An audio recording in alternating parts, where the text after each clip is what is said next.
ఇలా దైవజనులు లేచి నిలబడి చెప్తా అంటే విశ్వాసులందరూ కూడా గంటల తరబడి అలా నిలబడి వింటూనే ఉండేవారు. ఆ భాగ్యం వల్ల మీకు దక్కింది ఇది నాన్న. ప్రైజ్ ది లార్డ్, హల్లెలూయా. మీకు కుర్చీలు అద్దెకు తెచ్చారు, మీరు అలా నిలబడి ఉంటే అవి వేస్ట్ అయితే డబ్బులు వేస్ట్. కూర్చోబెడతాను మిమ్మల్ని. ఎందుకంటే పెట్టండి ఒక నిమిషం. నిన్నటి దినాన ఈ దినాన స్వస్థత గురించి మాట్లాడినాం. మనకు స్వస్థతలు చాలా అవసరం. యేసు ప్రభువు ఈ లోకంలో వచ్చినప్పుడు చాలా స్వస్థతలు చేశారు. అయితే ఒకటి గుర్తుంచుకోండి, నేను మీకు ఒక ఆహ్వానం ఇస్తున్నా. మీరు స్వస్థత పొందాలి అంటే మొట్టమొదటిగా మీకు విశ్వాసం ఉండాల. రెండవదిగా మీలో ఉన్న పాపాన్ని తీసి పక్కన పెట్టాల. యేసు ప్రభువు దగ్గరకు వచ్చినటువంటి 12 సంవత్సరాల రోగం కలిగిన స్త్రీతో ఏం చెప్పారంటే, కుమారి నీ పాపములు క్షమింపబడినవి అన్నాడు. ఏమన్నాడండి? చెప్పండి. నీ రోగం బాగవుతుంది అని అనలే, నీ పాపములు క్షమింపబడ్డాయి అన్నాడు. వెంటనే ఆమె వ్యాధి నివారణ అయింది. దేవుని స్తోత్రం కలుగును గాక. మనకు ఇక్కడ వీరు ఉన్నటువంటి ఇక్కడ ఎవరికి ఎలాంటి రోగమున్నా ఈ దినము వాక్యమనే 2 అచ్చుల గడ ఖడ్గము మీ హృదయాలలో దూరి మూలుగులు అంతటా దూరి అది మిమ్మల్ని శుద్ధి చేస్తుంది, మిమ్మల్ని స్వస్థపరుస్తుంది. Only the word of God is going to heal you, nothing else. మరేమీ కాదు. ఇక్కడ నిలబడినటువంటి వ్యక్తులను కేవలం ఆయన చేతిలో సాధన పొందుకోవాల్సిందే. మీకు 2 ఉండాలి. ఒకటి విశ్వాసం ఉండాలా, రెండవది పాపము తీసివేయాలా. తప్పకుండా అది ఎంతటి రోగమైనా సరే ఈ రాత్రి ఎవరికి ఏ రోగాలు ఉన్నా సరే మీకు పోతాయి. ఒక్కసారి మీ గుండె మీద కుడి చేయి వేసుకొని ఎడమ చేయి పైకెత్తండి. 1 minute. Praise the Lord. Yesu ఇక్కడ నిలబడిన మీ బిడ్డలందరినీ దర్శించండి. వారి హృదయాంతరంగాలను పరిశీలన చేయండి. ఆత్మీయ వ్యాధిని తీసివేయండి, శరీర వ్యాధిని తీసివేయండి. మీ వాక్యము వారి హృదయాలలో ప్రవేశించి అది హృదయం అంతటా శరీరం అంతటా ప్రవహించి ప్రతి చెడుగును దూరం చేయడానికి సహాయం చేయండి. యేసు నామములో వేడుకుంటున్నాను తండ్రి. హల్లెలూయా. కూర్చోండి. ఈరోజు నా యొక్క సబ్జెక్ట్ అది కాదు, కానీ ఎందుకంటే ఈ యొక్క సోదరులు చెప్తున్నప్పుడు నాకు ఇన్స్పిరేషన్ వచ్చి అది కూడా చెప్పాలని అనిపించింది. సో నేను ఎక్కువ ఆత్మ స్వస్థత కోసమే చెప్తా ఉంటాను. నాకు అదే ఇష్టం, నాకు అదే దేవుడు పెట్టిన భారం కూడా. దేవునికి స్తోత్రం కలుగును గాక. హల్లెలూయా, హల్లెలూయా. తిమోతికి రాసిన మొదటి పత్రిక 2వ అధ్యాయము 5వ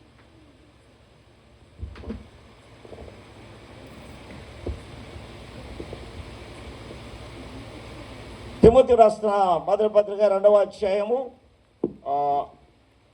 5వ వచనం 4వ వచనం. ఒక్కరు మైక్ పెట్టుకోండి, ఒక్కరు మాత్రమే చదువుతుండండి. జాగ్రత్త ఉండండి చదివేవాళ్ళు. ఆయన మనుషులందరూ రక్షణ పొంది సత్యమును గూర్చిన అనుభవ జ్ఞానము గలవారై ఉండవలనని ఇచ్ఛయించుచున్నాడు. చాలు. Praise the Lord. హల్లెలూయా. చిన్న ప్రార్థన. కృపగల తండ్రి, చదవని వాక్యాన్ని దీవించండి. ఈ వాక్యం ద్వారా మీరు మాట్లాడండి నాయన. ఈ వాక్యం ప్రతి ఒక్కరికి ఆత్మీయ మేలుకరముగా, ఉపయోగకరముగా, క్షేమాభివృద్ధికరంగా ఉండేటట్లు మీరు నా నుండి మీ యొక్క ఉద్దేశములను, మీ సందేశంలో బయలుపరచండి. యేసు నామములో వేడుకుంటున్నాను తండ్రి. ఆమేన్, ఆమేన్. హల్లెలూయా, హల్లెలూయా, హల్లెలూయా. ఎప్పుడు కూడా మర్చిపోకూడదు హల్లెలూయా అంటే 2 చేతులు పైకి ఆటోమేటిక్గా లేవాలి. మీరు చూడండి, స్విచ్ చేస్తే లైట్ వెలుగుతుంది. లైట్ని పట్టుకొని వెలిగిస్తున్నారా? ఆ దినాలు పోయినాయి లైట్ని పట్టుకొని వెలిగించే దినాలు. ఇప్పుడు స్విచ్ చేస్తే లైట్ వెలుగుతుంది. కాబట్టి మీరు ఏం చేయాలంటే హల్లెలూయా అంటే చేతులు ఎత్తాలి, అది ఎవరు స్తోత్రం కలుగును గాక. Right, okay. యేసుప్రభు వారు ఈ లోకంలోనికి వచ్చారు మొట్టమొదట 2020 సంవత్సరాల క్రితం. ఆయన మొట్టమొదట తన ప్రారంభ సందేశం, the first and foremost message came from the mouth of lord Jesus Christ. ఏమంటున్నారు ఆయన? పరలోక రాజ్యము సమీపించింది, కాబట్టి మారు మనసు పొందండి, సువార్త నమ్మండి. 2000 సంవత్సరాల క్రితము, ఇంకా అంత క్రితం కూడా మరొక 2000 సంవత్సరాల క్రితం రాయబడినటువంటి ఆ ఆది కాండము నుండి ప్రకటన గ్రంథం వరకు ప్రతి మాట కూడా అప్ టు డేటే, ప్రతి మాట కూడా నూతనమైంది, ప్రతి మాట కూడా అవసరమైంది. కాబట్టి మనము ఆ మాటలను, ప్రతి మాటను కూడా లక్ష్యం ఉంచాలా. ఇక్కడ చూసినట్లయితే ఏం చెప్తున్నాడు? మనుష్యులందరూ రక్షణ పొందాలా అనేది. అంతేకాకుండా సత్యమును గూర్చి అనుభవ జ్ఞానం గలవారై ఉండవలనని. ఎవరు? దేవుడు. దేవుడు ఏం చేస్తున్నాడు? ఈయన అంటే, ఆయన అంటే ఎవరు? దేవుడు అని అర్థం. దేవుని యొక్క కోరిక ఏంటి? దేవుని కోరిక మనుష్యులందరూ రక్షణ పొందాల. ఎవరు కూడా రక్షణ పొందకుండా ఉండడానికి వీల్లేదు. ఆయన ఈ లోకానికి సువార్త ప్రకటించడానికే వచ్చాడు. పనిలో పనిగా స్వస్థతలు చేశాడు, అవసరమైన చోట చనిపోయిన వారిని కూడా లేపాడు. ఆయన మెయిన్ కాన్సెప్ట్, ఆయన మెయిన్ ఉద్దేశం, ప్రధాన ఉద్దేశము మనుషులు ఎవరు కూడా నశించిపోకూడదు, రక్షణ పొందాలా. అందరూ రక్షణ పొందాలా, అందరూ ఆయనతో. దేవునికి మానవులంటే చాలా ప్రేమ. మొట్టమొదట ఆయన తన అరచేతిలో మట్టి ముద్దను పెట్టుకొని మనిషిని చేసుకున్నాడు, తన రూపంలోనే చేసుకున్నాడు.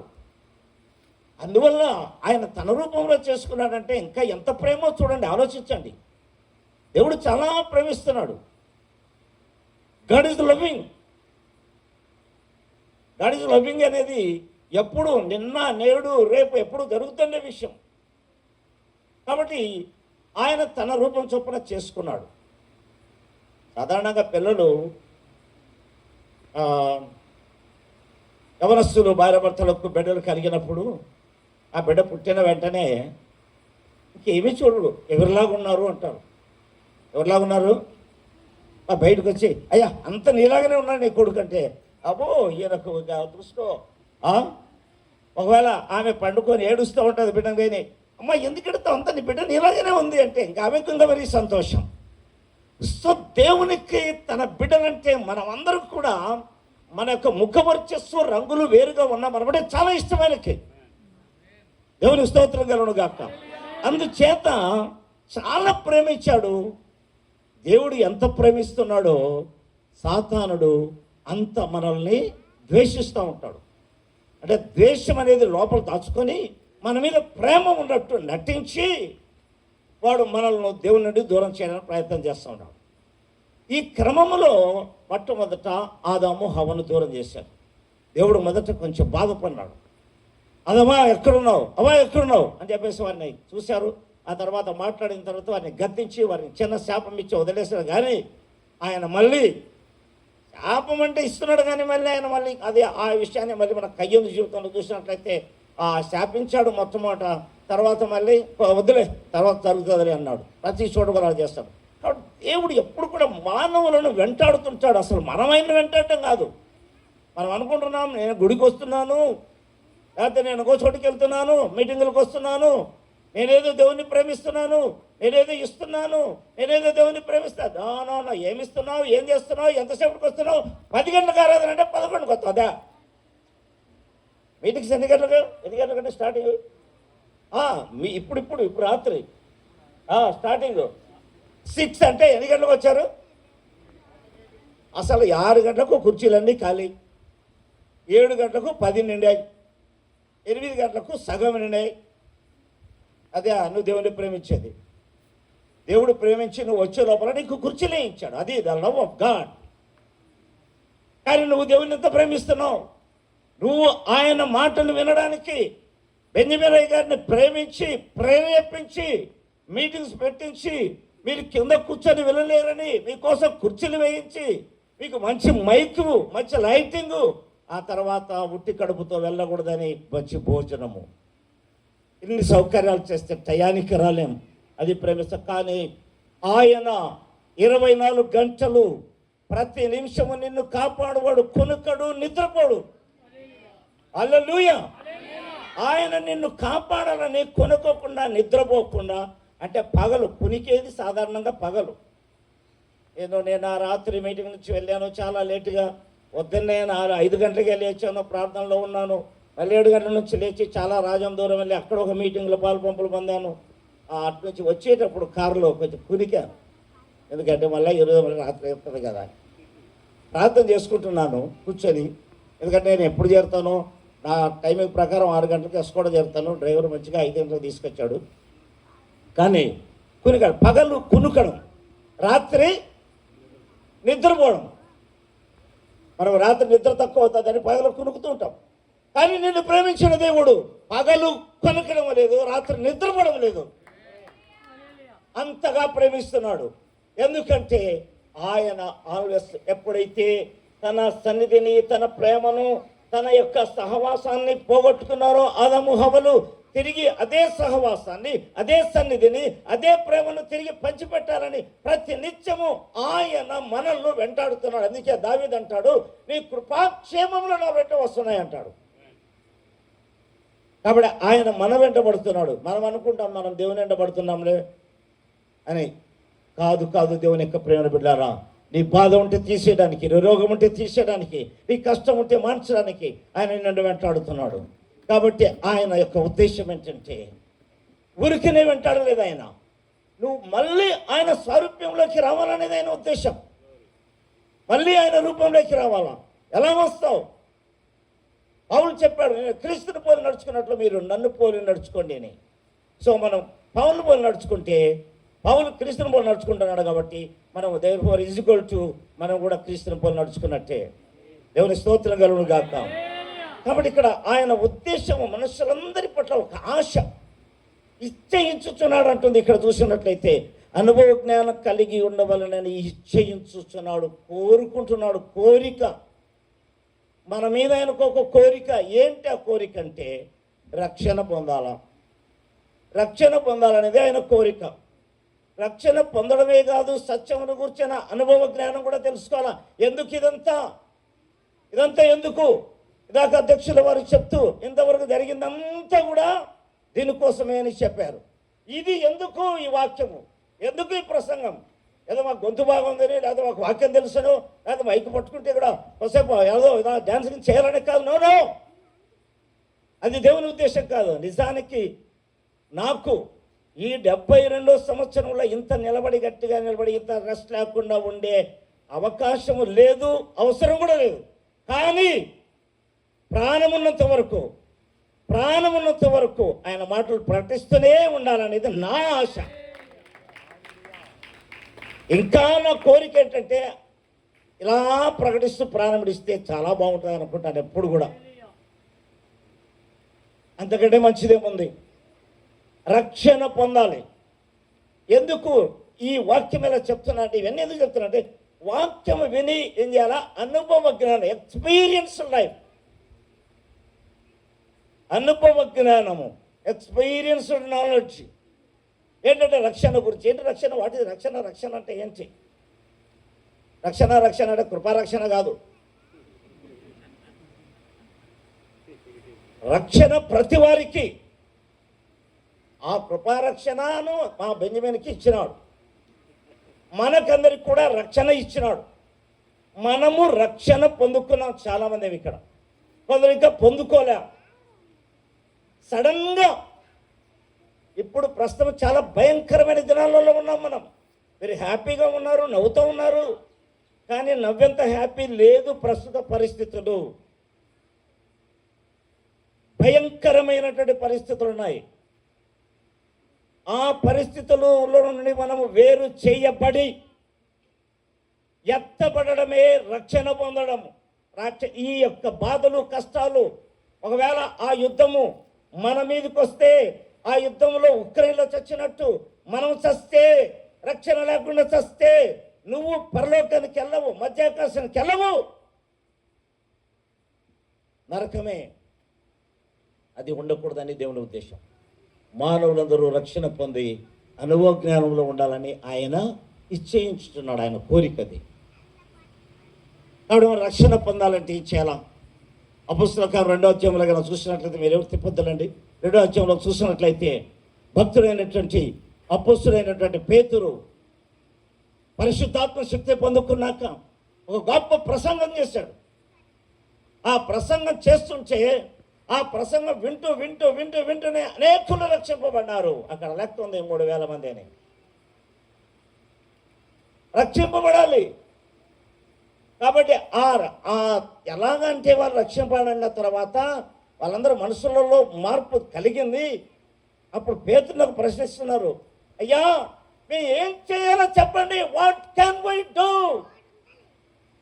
ఏం చేయాలో చెప్పండి. మీరు చాలా పెద్ద ప్రసంగం చెప్పారు, మీరు కూడా ఇప్పుడు అదే ప్రశ్న వేసుకోండి. చాలా గట్టి గట్టిగా కేకేస్తున్నారు, మేమేం చేయాలి రాత్రి? రక్షణ లేని వారు రక్షణ పొందాలి. రక్షింపబడి దిగజారిపోయి పాస్టర్ గారు కనపడితే తప్పించుకొని తిరిగి ఆలయానికి రాకుండా ఒక ఆదివారం వస్తే 2వ ఆదివారం ఎగ్గొట్టి 10 గంటలంటే 12 గంటలకు వచ్చి, ఇదంతా కూడా నువ్వు దిగజారిపోయిన స్థితి, దిగజారిపోయిన జీవితము. ఆ జీవితంలో నుండి తిరిగి నువ్వు మార్పు చెందాలా. కాబట్టి రక్షణ పొందాలని ఏం చేయాలని అడిగితే అప్పుడు చెప్పాడు పేతురు, మీరు మారు మనస్సు పొందండి, మీ మనస్సును మార్చుకోండి. నేను చెప్పారు మారు మనస్సు గురించి ఇంట్రడక్షన్ చెప్తూ, ఎంత మారాలి అంటే ఇప్పుడు మీరు ఏం చూస్తున్నారు? నన్ను చెప్పండి, నా ముఖం కనపడుతుందా? కనపడలేదు కదా, నల్లగా ఉన్నాను కదా, కనపడదు. తెల్లడోళ్ళు అయితే బాగా కనపడతారు. ఆయన ఆనంద్ గారు తెల్లగా బాగా కనపడుతుంది. కనపడుతుందా ముఖము? ఇప్పుడేం కనపడుతుంది? ఏం కనపడుతుంది? ముఖం కనపడుతుందా? అంటే మార్పు అనేది అట్లా ఉండాలని నిన్న ఆయన చెప్పారు. నేను ఆయన దగ్గర నేర్చుకున్నాను నిన్న. అంత చేంజ్, క్వైట్ చేంజ్. మన తలంపులు, మన మాటలు, మన ఉద్దేశాలు, మన ప్రేమ లేనితనము, ఓర్మ లేనితనము, ఇవన్నీ కూడా మార్చుకోవడమే మారు మనస్సు. దేవునికి స్తోత్రం కలుగును గాక. ఆన్ ద స్పాట్లో మారారు. మారు మనస్సు పొంది పాప క్షమాపణ నిమిత్తము ప్రతి వాడు కూడా యేసుక్రీస్తు నామములో బాప్తిసం తీసుకోండి. అప్పుడు మీరు అదే మారు మనస్సు అంటే, అదే రక్షణ గురించినటువంటి అనుభవం అంటే. రక్షణ గురించిన అనుభవం మనం కలిగి ఉండాలి. ఈ రాత్రి చాలాసార్లు వింటూ ఉంటాం, వినమాటలే చాలాసార్లు వింటూ ఉంటాం మనము. ఆ టైంలో కొంచెం వేడిగా ఉన్నప్పుడు ఒప్పుకుంటుంటాం, మళ్ళీ మర్చిపోతుంటాం. దేవుని ప్రేమను బిడ్డలారా, మన పోకడ ఎప్పుడో మనకు తెలియదు, ఆయన రాకడ ఎప్పుడో మనకు తెలియదు. ఏ సమయమైనా ఎత్తబడడానికి సిద్ధంగా మనం ఉండాలా. ఇదే ప్రస్తుతము మన యొక్క అవసరత, ప్రస్తుతం మనము గమనించవలసిన స్థితి, మనము పోరాడవలసినటువంటి పరిస్థితి, మనం సిద్ధపడవలసిన పరిస్థితి ఏంటంటే, ఆయన ఏ క్షణంలోనైనా వస్తాడు, ఆయనతో వెళ్ళాలి. ఆయన వచ్చే క్షణంలో మనం చనిపోయి ఉంటే ఎలాగా? మన మార్గం ఉందా? ఆయన వచ్చాడు, అప్పటికే చచ్చి పెట్టలు పెట్టి గోతులు పెట్టారు, అప్పుడు ఎలాగా? అర్థం కదా? యోహాను సువార్త 5:28 చూడండి ఒకసారి. యోహాను సువార్త 5:28.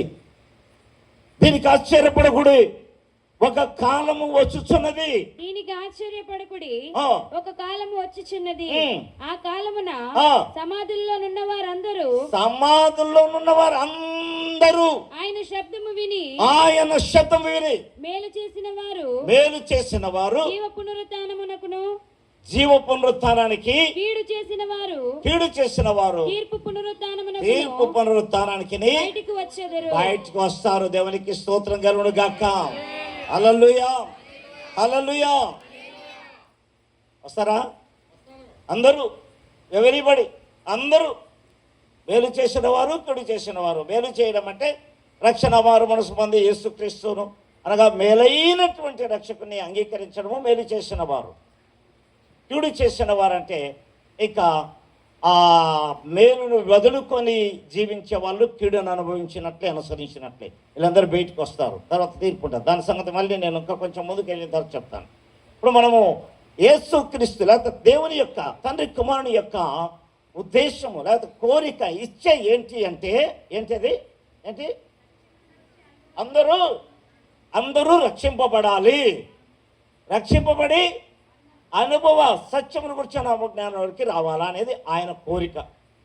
ఎందుకంటే ఎందరూ తన అంగీకరించారో వాళ్ళు రక్షింపబడతారని. ఇంకా యేసుక్రీస్తు చివరి ప్రసంగంలో ఏం చెప్తారంటే, సర్వలోకానికి వెళ్ళి సర్వసృష్టికి ప్రకటించండి, రక్షణ వాక్యము విని రక్షింపబడిన వారు మేలు పొందుతారు, ఎవరైతే రక్షణ పొందరో వారు నశిస్తారు అని ఇక్కడ చెప్పబడుతుంది. కాబట్టి మనము రక్షణ పొందాలనే ఆయన ఉద్దేశం, నశింపబడ్డం ఆయనకి ఇష్టము లేదు. అయితే మానవుల యొక్క ఉద్దేశం, మనము దేవుని యొక్క ఉద్దేశం ఏంటంటే రక్షణ పొంది అనుభవ జ్ఞానంలో కొనసాగుతూ ఉండాలా. అంటే ఇంకా మనం కొంచెం ముందుకు వస్తే అపోస్తల కాలం 2:40 మనం చూసినట్లయితే 42లో వీరు అపోస్తల బోధ ఎందును, సహవాసమందును, రొట్టె విరుచుట ఎందును, ప్రార్థన చేయటం ఎందును ఎడతెగక ఉండి, అది అనుభవ జ్ఞానము. The experienced knowledge of the salvation. ఆ అనుభవంలో వెళ్ళాలి. మనం ఏం చేయాలి? ఇప్పుడు రక్షింపబడిన వారు ఇప్పుడు ఇక్కడ ఎంతమంది అపోస్తల బోధ అంటే వాక్యం చదవడమో, ధ్యానించడమో, అంతేకాకుండా ప్రతి ఆదివారము, ప్రతి శుక్రవారము, ప్రతి శనివారము మన యొక్క ఉపవాస కోడికల్లో, గృహ కోడికలలో వచ్చి వింటున్నాడు. ఎడా పెడ వినడమే. ఆ చివరి చూస్తే ఎలా ఉంటుంది అంటే ఎడతెగక అపోస్తల బోధ, సహవాసం, రొట్టె విరుచుట, ప్రార్థన చేయటం ఎలా ఉండాలో, ఎక్కడ ఆగిపోకూడదు. అది అనుభవ జ్ఞానం. ఆ విధంగా ఉంటే ఖచ్చితంగా ఎత్తపడతాం. దేవుని స్తోత్రం. మీకు సంతోషం లేదా? ఎత్తపడతాడు. ఉంటారా మీరు? విడిపోతారా ఆయన వచ్చినప్పుడు? Praise the Lord. Hallelujah, hallelujah. ఈ అనుభవ జ్ఞానం ఉంటే మీరు ఎత్తబడతారు, లేకపోతే ఎత్తబడరు, విడవబడతారు. వాళ్ళ సంగతి వీళ్ళ సంగతి చాలా వేరుగా ఉంటుంది. దాని గురించి ఒకవేళ ఇప్పుడు సమయం చాలు చెప్పడానికి, అది మళ్ళీ ఎప్పుడైనా చెప్పుకోవచ్చు. అది అక్కడ ఎత్తబడేటువంటి 7వ సంవత్సరాల పరిస్థితి. నేను ఇంకా కొంచెం ముందుకు వెళ్తున్నాను. దేవుని యొక్క ఉద్దేశం ఏంటంటే మానవులందరూ రక్షణ పొంది, చెప్పండి, రక్షణ పొంది, ఇదే మొదలెడుతున్నాను ఇందాక నుంచి 10 నిమిషాల నుంచి ఇదేనే చెప్తున్నాను. రక్షణ పొంది అనుభవ జ్ఞానములో, సత్యమును కూర్చున్న అనుభవ జ్ఞానములో ఉండాలని ఆయన ఇచ్చయించుచున్నాడు. ఆ అనుభవ జ్ఞానం అంటే చెప్పాను టూకీగా. వారు మనసు పొంది పాపక్షేమ రక్షణ తీసుకొని ఆ తర్వాత అపోస్తల బోధ ఎందును, సహవాసమందును, రొట్టె విరుచుట ఎందును, ప్రార్థన చేస్తూ ఎడతెగక ఉండాలి. ఇది కాకుండా దీనికంటే పైన చాలా ఇంపార్టెంట్ ఇది నాన్న అదే అందరినీ పాడు చేస్తున్నది. లోకమునకు వేరే జీవించాలి. ఏంటి? లోకమునకు వేరే జీవించడం అంటే వాళ్ళు ఉండే ఊర్లో నువ్వు ఉండకూడదని, వాళ్ళు ఉండే వీరిలో నువ్వు ఉండకూడదని, లేకపోతే వాళ్ళు నడిచే త్రోవలో నువ్వు నడవకూడదని. ఇది కాదు. లోక వేషాలు ఏం చేస్తున్నారు ఈ దినాల్లో సంఘములో ఉండే సువార్తను బయటికి తీసుకెళ్లడంలే, లోకములో ఉండేటువంటి వేషాలు తీసుకొస్తున్నారు వాళ్ళు సంఘంలోకి. అక్కడ 10 జడలు ఎత్తే ఆ 10 జడలు వేసుకొని చర్చకు 10 జడలు వేయడానికి కనీసం ఒక జడకే సాధారణంగా స్త్రీలకు అరగంట పడుతుంది. 10 జడలు వేయాలంటే ఎంత టైం పడుతుంది? 10 జడలు వేసుకొచ్చేటోళ్ళు ఉన్నారు చర్చ. లోకం. సో బాగా గౌనంతా బాగుంటుంది. ఇక్కడ చిన్న కన్నం ఇది కనపడాలా అందరికీ. అదే లోక ప్యాషన్. లోకాన్ని తీసుకొస్తున్నారు. ఏ ప్యాషన్ అనే ఎవరైనా చెప్పారు? ప్యాషన్ అనే ఎవరు చెప్పారు? ఎవరి ప్యాషన్ అండి అది? యేసుప్రభు ప్యాషన్ అలాంటి మీ ప్యాషనా? ఆ ప్యాషన్ లోకముది. ఆ ప్యాషన్ లోకముది. ఆ లోకాన్ని ఇక్కడ లోకానికి వేరే జీవించమంటున్నాడు. మూర్ఖుల ఇతరం వారికి వేరుగా జీవించమంటున్నాడు. ఆ ప్యాషన్ అంటే దేవుడు ఒప్పుకోడు. దేవుడు ఒక ప్యాషన్ ఇచ్చాడు. వస్త్రధారణ గురించి, జడల గురించి, తల గురించి, ఈ బట్టల గురించి అన్నీ కూడా దేవుని సన్నిధిలో ఎలా ఉండాలో అంత ఉంది. అదే చెప్పాలంటే మీరు బైబిల్ కాలేజీకి రావాలా నేర్చుకోవాలంటే. ఇక్కడ చెప్పడానికి కుదరదు అది. కాబట్టి బైబిల్ కాలేజీకి రండి చెప్తాం. కాబట్టి అవన్నీ కూడా నేర్చుకోవాలి. అవన్నీ తెలుసు. లోకమునకు మొట్టమొదటి చెప్పాలంటే లోకానికి వేరే జీవించాలా, అపోస్తల బోధ సహవాసము అటు విషయ ప్రార్థన చేత ఎడతెక్క ఉండాలా. ఇది ఉంటే అనుభవ జ్ఞానం. ఇది కావాలని దేవుడు కోరుకుంటున్నాడు. అయితే మానవులు ఏం కోరుకుంటున్నారో చూద్దాం. చూడండి, కొరింథీయులకు రాసిన రెండవ పత్రిక 5వ అధ్యాయము మొదటి నుంచి చూద్దాం. కొరింథీయులకు రాసిన రెండవ పత్రిక భూమి మీద మన గుడారమైన ఈ నివాసము శిథిలమైపోయినను చేతి పని కాక దేవుని చేత కట్టబడినది. అదంతా వద్దు కానీ 7వ వచనం చూడు. 7వ వచనం చూడు. ఈ దేహములో నివసించుచున్నంత కాలము కనుక ఈ దేహములో నివసించుచున్నంత కాలం, బాగా వినండి, అందరూ చూడకపోయినా పర్వాలేదు, వినండి. ఈ దేహములో నివసించుచున్నంత కాలము ప్రభువునకు దూరముగా ఉన్నామని ఎరిగి. దేనికి దూరం? ప్రభువునకు. ఎవరికి? ప్రభువునకు. ఎవరికి? ఎవరికి? దేహములో ఉన్నంత కాలము ప్రభువునకు దూరంగా ఉన్నామని ఎరిగి, అంటే తెలుసుకొని కూడా, తెలుసుకొని కూడా ఎల్లప్పుడూ ధైర్యము గలవారమై ఉన్నాము. ధైర్యం ఎలాగో వస్తుంది? ఆదాము హవ్వలకు దేవుడు ఒక వస్త్రాలు ఇచ్చాడు. ఏ వస్త్రాలు? మహిమ వస్త్రాలు ఇచ్చాడు. మహిమ వస్త్రాలు వాళ్ళు ధరించుకొని చక్కగా తిరుగుతున్నారు. దేవునికి ఆ వస్త్రాల సంగతి తెలుసు, వాళ్ళకు తెలియక కానీ అలాగ ధరించుకొని చక్కగా ఉన్నారు. ఉన్నట్టుండి ఏం చేశారు? వాళ్ళు ఏం చేశారు? పాపం చేశారని చెప్పాడు. ఒకటే, అంతే. ఆజ్ఞ తిక్కలు తినొద్దు అన్నది పని చేశారు, తిన్నారు, అంతే. ఏమైపోయింది ఇప్పుడు వాళ్ళకు? ఆ వస్త్రాలపై వేరే వస్త్రాలు వచ్చాయి. ఇప్పుడు ఈ వస్త్రాలు వేసుకొని ఆయన దగ్గరికి దేవుని దగ్గరికి రావడానికి ఇష్టపడుతున్నారా? ఎంత ధైర్యమా? వాళ్ళు ఏం చేశారు? మరొక వస్త్రాలు తగిలించుకున్నారు. సాతానుడు ఇచ్చిన వస్త్రాలు, దేవుని మహిమ వస్త్రాలు పోయినాయి. చాటున దాక్కుంటున్నారు. మా చర్చిలో కొందరు పిల్లలు, మంచి పిల్లలను ఏదైనా చూస్తే, ఆ రోజు కన్నా కర్మజాలకు ఏదైనా ఇట్లా ఫ్యాషనబుల్ డ్రెస్ తీసుకున్నా, లేకపోతే నేను వేయొద్దు అన్నటువంటి పరిస్థితిలో వచ్చినా భయపడతారు కనపడడానికి. మధ్యలో వచ్చి చర్చిలో కూర్చుంటారు. ముగింపు ప్రార్థన అయిపోకముందే లేచి వెళ్ళిపోతారు, భయము. నేను కనపడితే ఇంకా వాళ్ళకు ఒకసారి అందుకే మధ్యలోనే చెప్తుంటాను. మా అబ్బాయి ఏంటంటే అది టీవీ పెడతాడు, దాంట్లో ఇవి పెడితే ఎక్కడికి పోతాడు, తిట్టద్దు అంటాడు. కాబట్టి తిట్టను, ఏదో మొట్టమొదటి మధ్యలోనే అవుతుంటుంది వాళ్ళకి. కానీ ఇక్కడ దేవుడు కూడా వెంటనే పిలిచాడు, ఆదామా ఎక్కడున్నావు అని చెప్పేసి. వాళ్ళ యొక్క నేను ఇచ్చిన వస్త్రాలు పోగొట్టుకున్నారు. ఈ వస్త్రాలు ఎవరు మిమ్మల్ని తగిలించుకోమన్నారు? ఏం చేశారు వాళ్ళు? ఆకులు కుట్టుకొని పెద్ద పోటుగలలాగే వచ్చి నిలబడినారు ఏసయ్య దగ్గరికి, ఏదో దేవుని దగ్గరికి. ఎవరికి మీకు చెప్పారు ఈ వస్త్రాలు పెట్టుకోమని?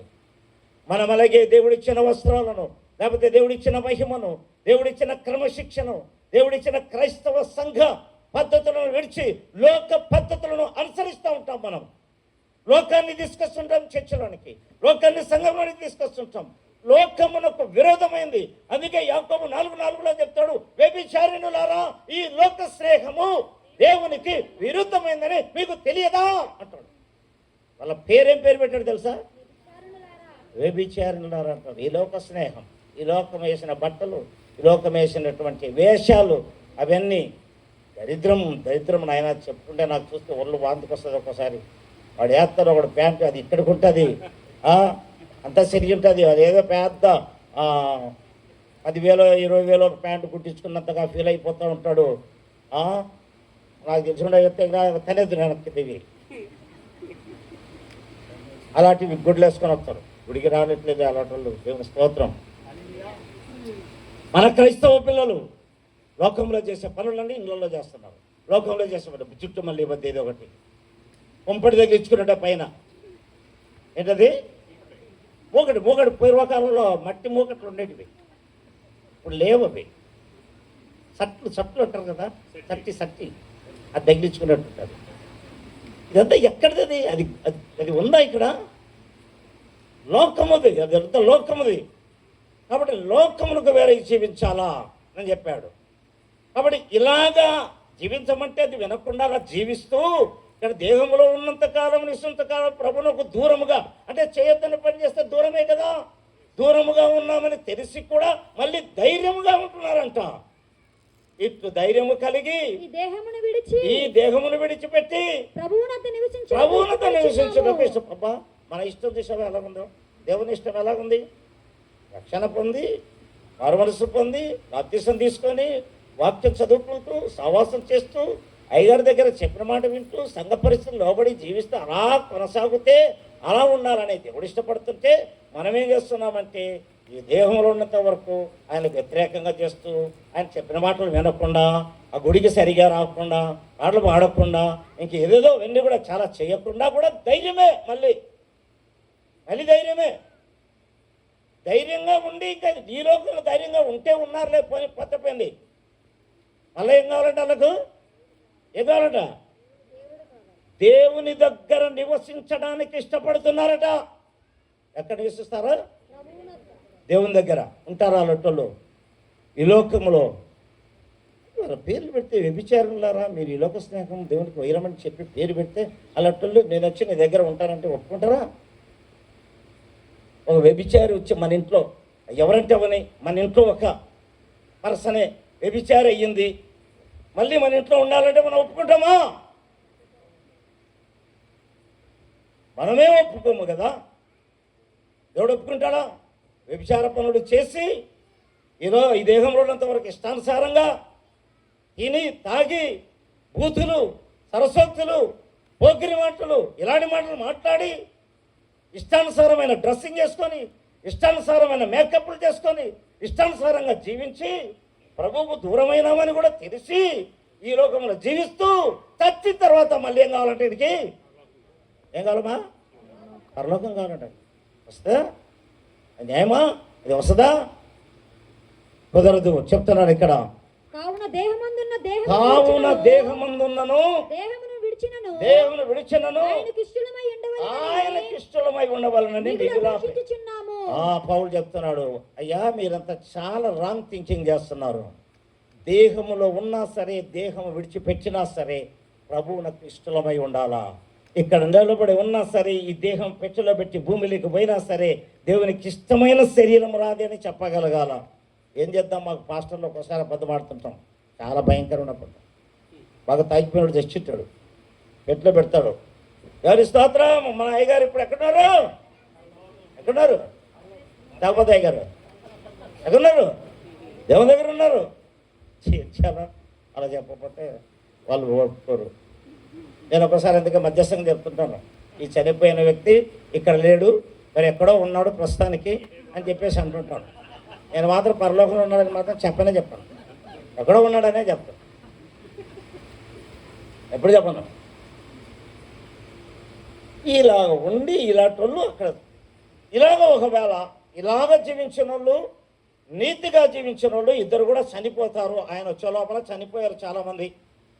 కొందరు బాగానే చనిపోయినారు. వాళ్ళ గురించి చాలా చక్కగా చెప్తుంటాం. కొంచెం మంచిగా ఉంటే చాలు, కొంచెం మరికొంత 10 కలిపి ఎక్స్ట్రా మంచిగా చెప్పచ్చు వాళ్ళ కోసం. ఏమీ లేని కూడా చెప్పలేము. కాబట్టి వాళ్ళు మరణిస్తారు, వీళ్ళు మరణిస్తారు. వీళ్ళందరూ కూడా ఇందాక వాక్యం చదువుకున్నటువంటి యోహాను సువార్త 5:20 ప్రకారం చూసినట్లయితే అందరూ లేస్తారు పైకి, అందరూ పైకి లేస్తారు. వచ్చిన తర్వాత ఏం జరుగుతుంది చూడండి. ఇంకా మరి ఆ వాక్యాల్లోకి వెళ్దాం. ఇంకా ఇక్కడ 10వ వచనం కూడా చూద్దాం. 5:10 రెండో తాను జరిగించిన క్రియల చొప్పున అవి మంచివైనను సరే, చెడ్డమైనను సరే, దేహముతో జరిగించిన వాటి ఫలమును ప్రతి వాడును పొందునట్టు మనమందరమును క్రీస్తు న్యాయపీఠం ఎదుట ప్రత్యక్షము కావలను. దేవునికి స్తోత్రం కలుగును గాక. మృతులైన గనులు హీనులు యేసయ్య ఎదుటాను, మృతులైన గనులు హీనులు యేసయ్య ఎదుటాను. జయకుమార్కి రక్షణకు బాగా తెలుసు, నేను ఎక్కితే పాడబడతానని, ఉండాలని, ఉండకపోతే అది జరుగుతుందని తెలుసు, పాపం మర్చిపోయినారు, అందుకే వెళ్ళిపోయారు. లేకపోతే పోరు వాళ్ళు, మంచోళ్ళు, చాలా మంచోళ్ళు. దేవుని స్తోత్రం కల వాళ్ళ చింతత పడకు. కాబట్టి అందరూ కూడా చనిపోయిన వారు ఇక్కడ వాక్యం చెప్తుంది కదా, ప్రతి వాడు కూడా ప్రతి వాడును క్రీస్తు న్యాయపీఠము ఎదుట ప్రత్యక్షం కావాలా. ఆడు చనిపోయిన ఎవరైనా సరే ఈ దేహంలో ఉన్నప్పుడు మంచి చేసినా, మేలు చేసినా, చెడ్డ చేసినా ఎవరైనా సరే అక్కడ నిలబడతారు. అక్కడ నిలబడినప్పుడు జరుగుతుంది క్రీస్తు న్యాయపీఠము దగ్గర. దేవుని ప్రేమైన బిడ్డలారా, మీరు ఎవరు కూడా స్వస్థత పొందకూడదనేది నా ఉద్దేశం కాదు. అందరూ స్వస్థత కావాలి. దానికంటే ఒకసారి మనం ఆలోచిస్తే, వాళ్ళంతా కురుపులు కలిగిన లాజరు ఎక్కడ ఉన్నాడు చెప్పండి? దేవుని దగ్గర ఉన్నాడు. బాగా మంచి ఏ రోగము లేనివాడు ఎక్కడున్నాడు? అగ్నిలో యాతన పడుతున్నాడు. స్వస్థత ఉంటే చాలని అనుకోవద్దు. ఆమెకు స్వస్థత ఒకటే ఇవ్వలే దేవుడు. నీ పాపములు క్షమింపబడ్డాయన్న. పాపాలు క్షమింపబడాలి ఈ రాత్రి. నువ్వెవరైనా సరే ఈ రాత్రి పాపములు క్షమింపబడి ఇక్కడ నుండి వెళితే, ఎప్పుడు మనము మరణించినా తప్పకుండా మధ్యాకాశంలోనికి ఎత్తబడతాం. ఆ పరదేశంలో ఉంటాం. మధ్యాకాశంలో గొప్ప విందులో ఉంటాం. ఒక రోజు కాదు, 2 రోజులు కాదు, సంవత్సరం కాదు, 2 సంవత్సరాలు కాదు, 7 సంవత్సరాలు గొప్ప విందులో ఉంటాం. ఆ విందులోకి వెళ్ళడానికి సిద్ధపడాలా. దేవుని స్తోత్రం కలుగును గాక. కానీ అదే తర్వాత మళ్ళీ న్యాయపీఠం ఉంది. న్యాయపీఠం దగ్గర నిలబడతాం మనం. మత్తయి సువార్త 20వ అధ్యాయంలో కనుక మనం చూసినట్లయితే 40వ వచనం నుంచి ఇక్కడ చూస్తే, అక్కడ యేసు ప్రభువు వారు ఈ లోకంలో ఉన్నప్పుడు ఒక ఉపమానం చెప్పారు. మనుష్య కుమారుడు ధవల సింహాసనం మీద ఆసీనుడై ఉన్నప్పుడు ఏం జరుగుతుందంటే, దూతలు వచ్చి ఆ గొర్రెలలో నుండి మేకలను వేరు చేసినట్టుగా మనుషులందరినీ కూడా వేరు చేస్తాడు. అటు ఇటు 2 గుంపులుగా. ఆ 2 గుంపులు వేరు చేయబడినప్పుడు ఒక గుంపుతో అంటున్నాడు, తండ్రి చేత ఆశీర్వదింపబడిన వారలారా, లోకం పుట్టింది మొదలుకున్న నా తండ్రి చేత ఏర్పాటు చేయబడినటువంటి పరలోకాన్ని స్వతంత్రించుకోండి అంటున్నాడు. Go inherit, స్వతంత్రించుకోండి.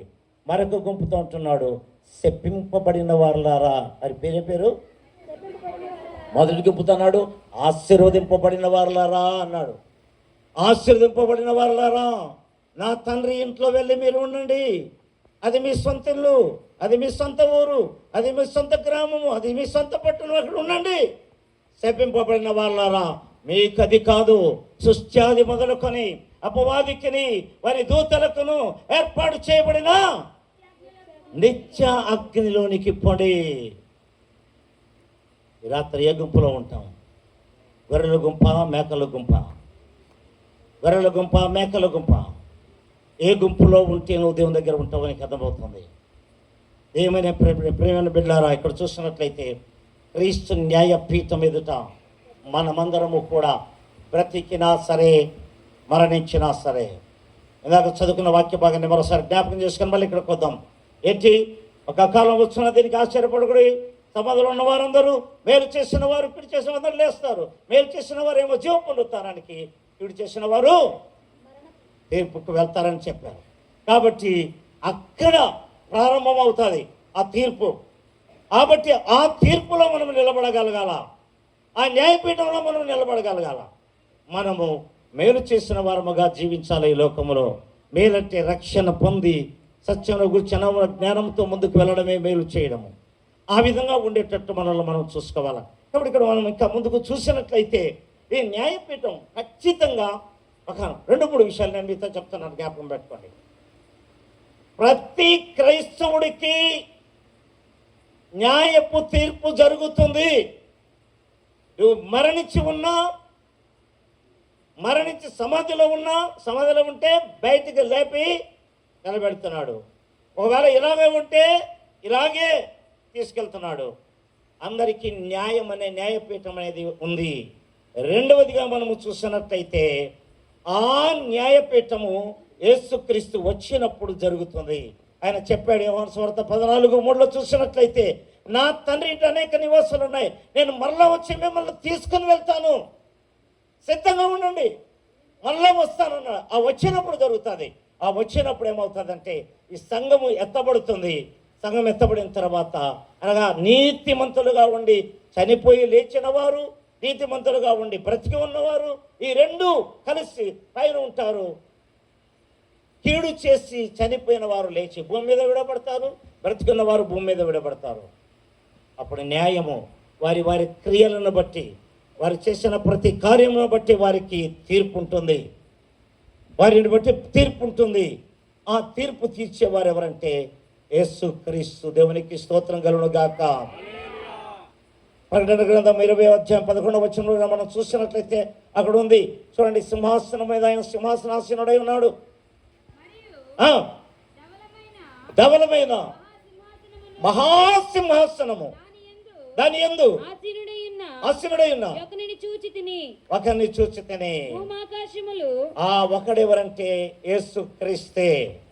ఆ ఒకడెవరంటే యేసు క్రీస్తే. ఈ లోకములో ఉన్నప్పుడు బతిమలాడాడు, అందరికీ చెప్పాడు. ఆయన వెళ్ళిన తర్వాత కూడా ఆయన శిష్యులు, శిష్యుల తర్వాత మరికొందరు అపోస్తలులు, ఆ తర్వాత ఇప్పుడున్న దైవజనులు కూడా ప్రతి మీటింగులో, ప్రతి సంఘములో, ప్రతి చోట కూడాను మారు మనసు పొందండి అని ఏదో ఒక మాట, ఆ గంటలో 10 నిమిషాలు 5 నిమిషాలు ఒక మాట అయినా మీ రక్షణ పొందాలనే మాట చెప్పబడుతుంది. వింటున్నారు, వింటున్నాము. ఆ సింహాసనము దగ్గర తీర్పు, ఆ ధవల సింహాసనం దగ్గర కూర్చుంటాడు. ఆ కూర్చున్నప్పుడు తీర్పు జరుగుతుంది. ఆ తీర్పు ఎలా ఉంటుందంటే మన క్రియలు అవి చెడ్డవైనను సరే, మంచివైనను సరే, వాటిని బట్టి తీర్పు ఉంటుంది. మన ప్రవర్తన, మన ఆలోచన, మన ఉద్దేశాలు, మన మాటలు, ఇవన్నిటిని బట్టి కూడా తీర్పు ఉంటుంది. ఇవన్నిటిని బట్టి కూడా తీర్పు ఉంటుంది. కాబట్టి మనం తీర్పులోనికి రాకుండా మనల్ని మనం తప్పించుకోవాలా. చూడండి ఒకసారి యోహాను సువార్త 5:24 చూద్దాం. యోహాను సువార్త 5:24 చూసినట్లయితే, నా మాట విని నన్ను పంపిన వాని యందు విశ్వాసముంచువాడు నిత్య జీవము గలవాడు, వాడు తీర్పులోనికి రాక మరణములో నుండి జీవములోనికి దాటి ఉన్నాడని నిశ్చయముగా చెప్పుచున్నాను. దేవునికి స్తోత్రం కలుగును గాక. నా మాట విని, ఎవరి మాట? ప్రభు చెప్తున్నాడు. నా మాట విని నన్ను పంపిన వాని యందు విశ్వాసం ఉంచేవాడు ఎలాంటి వాడు అంటాడు? నిత్య జీవం కలిగిన వాడు. అంటే వాడు ఇంకా నిత్య జీవం ఉంది, ఇంకంతే అయిపోయాక. అందుకే ఒక చోట చెప్తున్నాడు, ఇదే యేసుక్రీస్తు మత సువార్తలు చూసినట్లయితే, ప్రభువా ప్రభువా ప్రభువా అని పిలిచే ప్రతివాడు కూడా పరలోక రాజ్యములో చేరడు. ప్రభువా ప్రభు అన్నాడు. ఎంత గట్టి కేకలేసినా, కన్నీరు కార్చినా, మోకరించినా, నీ తలకాయ 4 కొట్టుకున్నా సరే పరలోకానికి వెళ్ళవు. ఆయన మాట ప్రకారం చెయ్యి, ఆయన మాట ప్రకారం చెయ్యి, ఆయన మాట ప్రకారం చెయ్యి. నువ్వు ఎక్కడున్నా సరే నువ్వు రక్షింపబడి ఆ పరలోకానికి వెళ్తావు. అది రెండో రక్షణ. అంటే ఈ తీర్పు తప్పించుకొని వెళ్ళే రక్షణ. అక్కడ ఉంటావు. కాబట్టి ఇక్కడ చూసినట్లయితే ప్రతి వాడు కూడా ఏంటంటే అలాంటి వాడు తీర్పులోనికి రాక మనం తీర్పులోనికి రాకుండా ఉండేటువంటి పరిస్థితి మనకు దేవుడిస్తాడు. నేను చిన్నప్పుడు చదువుకునేటప్పుడు మా ఊర్లో చాలా పల్లెటూరు, అంటే అడబౌట్ ఒక 55 సంవత్సరాల క్రితం సంగతి చెప్తున్నా. 55-60 సంవత్సరాల క్రితం నేను చదువుకుని అలాగా సెలవుల్లో నేను మా అన్న ఒక ఆయన ఉండేవాడు. ఆయన ఇద్దరు కూడా, నాకు 3 అన్నలు, ఒక అన్నతో బాగా కలిసి ఉండేవాళ్ళం. ఇద్దరం కలిసి చేపల వేటకు వెళ్ళేవాళ్ళం. నుయ్యులు, మాకేసి ఎక్కువ నుయ్యులు ఉంటాయి, అదే బాగు. అవి కూడా ఒకే చోట ఒక 5-6 ఉంటాయి. ఈ నుయ్యికి ఆ నుయ్యికి కొంచెం ఒక 10 అడుగులో 5 అడుగులో దూరం ఉంటుంది. ఇటు ఈ నుయ్యిలో చూస్తుండొచ్చు, ఆ నుయ్యిలో కూడా చేపలు బాగా కనపడుతుంటాయి. చేపలు పట్టడానికి వెళ్ళేవాళ్ళం. గాలం తీసుకొని పొడుగు అట్టి ముళ్ళు కర్ర, దానికి ఒక తాడు చివర కొక్కెము, ఆ కొక్కానికి తాడు కొంచెం పైన చిన్న బెండు కట్టేవాళ్ళం. ఆ బెండు గన పైకి తేలుతూ ఉంటుంది, ఆ కొక్కెము లోపల ఉంటుంది. ఆ కొక్కానికి ఒక ఎర్ర పెట్టేవాళ్ళం. ఆ ఎర్ర లోపల ఉంటే ఆ ఎర్ర తినడానికి చేపలు వస్తే దానికి పడిపోతుంది. వెంటనే అది లాక్కొని కిందికి పోతే బెండు మురుగుతుంది. బెండు ఎప్పుడైతే లోపల మునిగిందో వెంటనే పైకి లాగేస్తే ఇలా పైకి అంటే పైకి వచ్చేసేది చేప, అలా దొరుకుతూ ఉంటాయి. ఒకసారి నాకు బాగా గుర్తు, ఒకసారి ఇలాగే వేస్తే చేప ఏం చేసిందంటే తిన్నది బాగా ఎర్రంతా తినేది పట్టుకుంది, తింటూ ఉంది. ఈ బెండు మునుగుతూ ఉంది లోపలికి. అబ్బా చేప దొరికిందిరా అని చెప్పేసి ఇలాగన్నాను. ఇలాగనేటప్పటికీ ఈ నుయ్యిలో ఆ దానికి చిక్కుకున్న చేప యువతల నుయ్యిలో వచ్చి పడిపోయింది. ఏమైంది? అది తీర్పు రాలే. అది గినా దొరికింటే దాని పని మసాలా ఒకటో రెండో దొరికితే ఒకసారి ఏం చేసేవారంటే అక్కడ చుట్టుకొని నిప్పుల మీద కాల్చుకొని పచ్చిదే తినేవాడు. చాలా బాగుంటుంది. మీరు ఎప్పుడు తినడం లేదు. ఎక్కువ దొరికితే ఇంటి కూర తీసుకెళ్ళేవాడు. దానికి తీర్పు అది అనమాట. నిప్పుల మీదకి వెళ్ళవలసిన తీర్పు ఆ తీర్పులోనికి రాకుండా మళ్ళీ నీళ్ళకి వెళ్ళి మళ్ళీ డ్యాన్స్ చేస్తుంది హ్యాపీగా. నేను తప్పించుకున్నాను చూడండి. కాబట్టి మనము ఎవరమైతే ఆ విధంగా ఉంటామో, జీవము కలిగి ఉంటామో, ఇక్కడ అంటున్నాడు కదా, విశ్వాసం ఉంచువాడు నిత్య జీవము కలవాడు. రోడౌట్ ఇక నిత్య జీవం వచ్చాడంటే తండ్రిని తన కుమారుని మీద విశ్వాసం ఉన్నటువంటి వాడిని వాడు తీర్పులోకి రాడు, మరణంలో నుండి జీవములోనికి దాటి ఉన్నాడు. ఇందాక చెప్పాను కదా, ఆ చేప చేతికి దొరికింటే దానికి మరణమే ఉండేది అది నాన్న. కానీ చేతికి దొరకలే, అది తీర్పులోనికి రాకుండా జీవములోనికి వెళ్ళిపోయింది. మళ్ళీ బ్రతికింది. కాబట్టి మనము కూడా తీర్పులోనికి రాకుండా జీవములో ఉండాలంటే సాతానుడు ఎవరిని మింగుదనా అని గర్జించు సింహము వలె వెంటాడుతున్నాడు, తిరుగుతున్నాడు. నేను మొదట్లో చెప్పాను, దేవుడు మనల్ని వెంటాడుతున్నాడు రక్షించాలని. ఇదిగో ఎరికో పట్టణానికి వెళ్ళాడు, ఎరికో పట్టణంలో జక్కయ్యను రక్షించాడు. ఇదిగో మరొక చోట కూర్చున్నప్పుడు ఆ స్త్రీని రక్షించాడు. మరి బెతెస్దా కోనేటి దగ్గరికి వెళ్ళి మరొక 35 సంవత్సరాల రోగాన్ని తీసివేశాడు, వారి యొక్క రక్షణ ఇచ్చాడు. ఇలా ఆయన వెంటాడుతూ ఉంటే సాతానుడు ప్రతి చోట కూడా మానవుల్ని నాశనము చేయాలని ఎవరిని మింగుదలాన్ని గర్జించు సింహములాగా. వాడు సింహము కాదు, వాడు ఓడిపోయిన కుక్క. వాడు సింహములాగా వస్తున్నాడు. కానీ వానికి భయపడిపోయి మనం వానిలో పడిపోయి దేవుణ్ణి మర్చిపోతున్నాము. తండ్రిని కుమారుని యందు విశ్వాసాన్ని సడలించి వాని చేతిలో పడి జీవములోనికి రాక మరణంలోనికి వెళ్తున్నాం.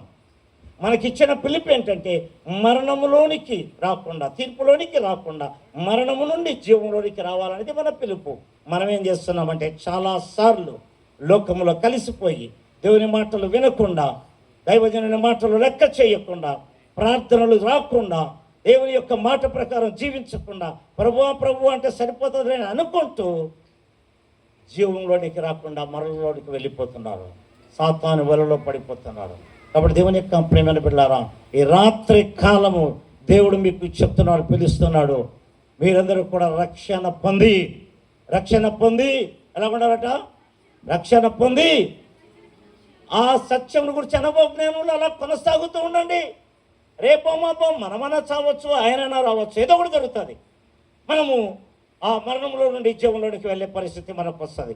కాబట్టి రాత్రి మరొక విషయాన్ని నేను మీకు చెప్తున్నాను. ఒక మాట మనం చూడండి. దేవునికి స్తోత్రం కలుగును గాక. అదే ఇందాక మనం చదువుకున్న ప్రకటన గ్రంథంలోనికి వద్దాం. ప్రకటన గ్రంథంలోనికి 20:11 వచనంలో చూసినట్లయితే అందరూ కూడా అక్కడ ఎలాగా పోగు చేయబడుతున్నారో చూద్దాం. మరియు ధవలమైన మహాసింహాసనమును దాని యందు ఆసీనుడై ఉన్న యొకనిని చూచితిని. భూమాకాశములు ఆయన సముఖము నుండి పారిపోయెను. అక్కడ సింహాసనం మీద ఆయన వచ్చి కూర్చున్నాడో లేదో భూమి ఆకాశం పారిపోయినాయి. వాటికి ఎందుకు పారిపోయినాయి తెలుసా? ఎందుకు పారిపోయినాయి?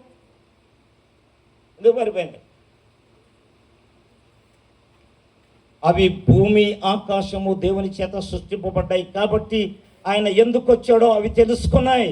ఇదిగో మనల్ని లెక్క అడగడానికి వచ్చాడు. ఇది నానా ఈ సింహాసనం మీద కూర్చున్నాడు, న్యాయము తీర్చడానికి మనము లెక్క అప్పగించవలసి ఉంది అని అవి తెలుసుకున్నాయి.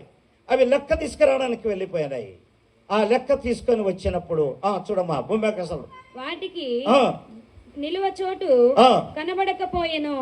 మరియు గొప్పవారేమి కొద్దివారేమి మృతులైన వారందరూ ఆ సింహాసనము ఎదుట నిలవబడి ఉండుట చూచి తిని.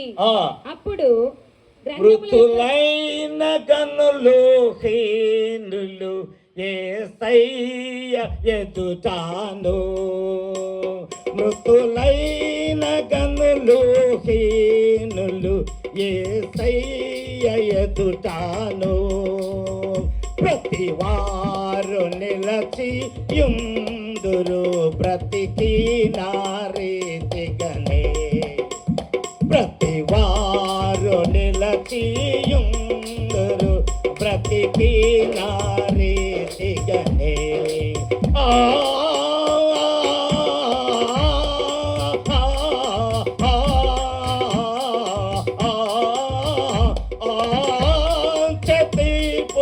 నాందున యేసు నిరాక్షకుడు మహాభయంకరామకు సింహముగానుండు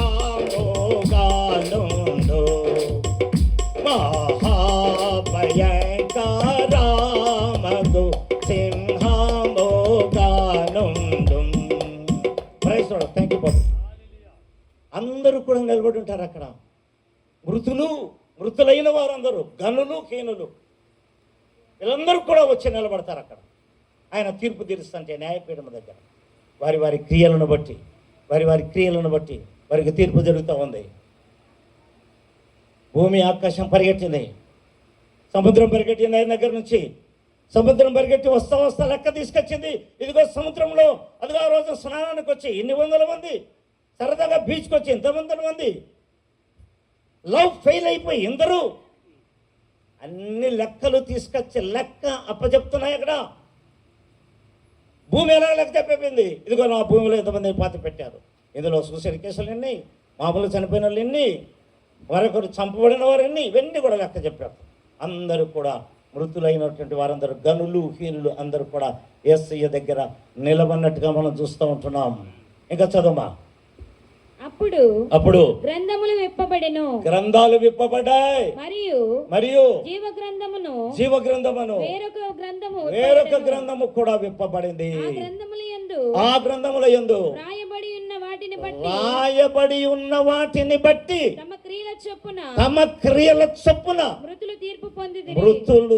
మృతులైన వారు కూడా తీర్పు పొందుతున్నారు. అనుకుంటాం చనిపోయిన తర్వాత ఏం జరుగుతుందో లేని. దేవుని ప్రియమైన బిడ్డ, చనిపోయిన తర్వాతనే అసలైన సంగతి ప్రారంభమవుతుంది. నువ్వు ఈ లోకంలో ఉండేది 30, 40, 50, 60, 70, మహాబలం ఉంటే 80, కానీ అక్కడ ఉండేది వేల సంవత్సరాలు. అయితే నరకము లేకపోతే పరలోకము, రెండిట్లలో ఏది కావాలో తీర్చుకోవాలి. తీర్పులోకి అసలు రాకూడదు. తీర్పులోకి రాక జీవంలోనికి వెళ్ళాలా. తీర్పులేకి వస్తే అక్కడ వాని క్రియలను బట్టి వానికి తీర్పు జరుగుతూ ఉంది. తీర్పులేకి రావద్దని చెప్తుంది. గ్రంథాలు విప్పబడుతున్నాయి. తమాషా కాదు. దేవుని యొక్క తీర్పు అంటే డోంట్ టేక్ ఇట్ ఈజీ. తమాషా కాదు, ఆషామాషి కాదు. దేవుని తీర్పు అంటే ప్రతి విషయాన్ని ఆ తీర్పులో అక్కడ తీర్పు తీర్చే న్యాయాధిపతి దగ్గర రికమెండేషన్లు పని చేయవు, లంచాలు పని చేయవు, బంధుప్రీతి పని చేయదు, ఏది ఉండదు. వారి క్రియలను బట్టి వారికి తీర్పు జరుగుతుంది. నీ క్రియ ఎలా ఉంది ఈ లోకంలో? ఇప్పుడు ఈ లోకంలో ఉన్నప్పుడు నువ్వు రక్షింపబడ్డావు, నీ రక్షణ కలిగి జాగ్రత్తగా ఉన్నావా? నువ్వు రక్షణ పొంది ఏమైనా వెనక్కు జారిపోయినావా? అసలు నీకు రక్షణ లేదా? రక్షణ లేకుంటే నీకు అసలు పరలోకం అనే మాట ఎత్తడానికి కూడా నీకు అర్హత లేదు. అసలు నువ్వు దానికి సంబంధించినోడివే కాదు, సంబంధించిన దానికి కాదు. కాబట్టి గ్రంథాలు విప్పంగానే ఒక్కొక్కరి జాతకం బయటపడుతుంది. దేవుని యొక్క ప్రేమ బిడ్డలారా, గ్రంథాలు విప్పబడతాయి, మరి యొక్క గ్రంథము విప్పబడుతుంది. ఒక్కొక్కటి దేవప్రసాద్ పేరు మీద ఒక గ్రంథం ఉంటుంది, అందరి పేరు మీద, బెంజమిన్ గారి మీద ఒక గ్రంథం ఉంటుంది. ఈ గ్రంథం విప్పుతాడు, ఆ గ్రంథం విప్పుతాడు. వేరే గ్రంథం ఉంటుంది అక్కడ ఇంకొకటి. ఆ గ్రంథము అసలు ఈ గ్రంథములో నా గ్రంథం కాబట్టి నేను నా పేరు రాసేసుకోవచ్చు, దేవప్రసాద్ ఎలిజిబుల్ ఫర్ హెవెన్ అని. ఆ గ్రంథం ఎవరు రాసింటారు? దేవుడు రాసింటారు. అక్కడ ఉండొద్దు నా పేరు, అక్కడ నా పేరు ఉండాలా లేదా? గ్రంథాలు విప్పబడగా గ్రంథాలలో వారే, గ్రంథాలు విప్పబడగా గ్రంథాలలో వారే, గ్రంథాంబు బాట కాయలై పొందుదు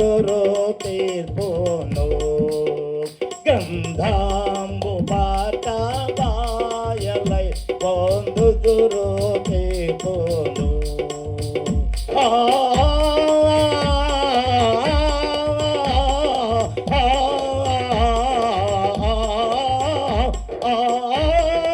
తీర్పునందున యేసు నిరాక్షకుడు మహాభయంకరమగు సింహముగానుండు.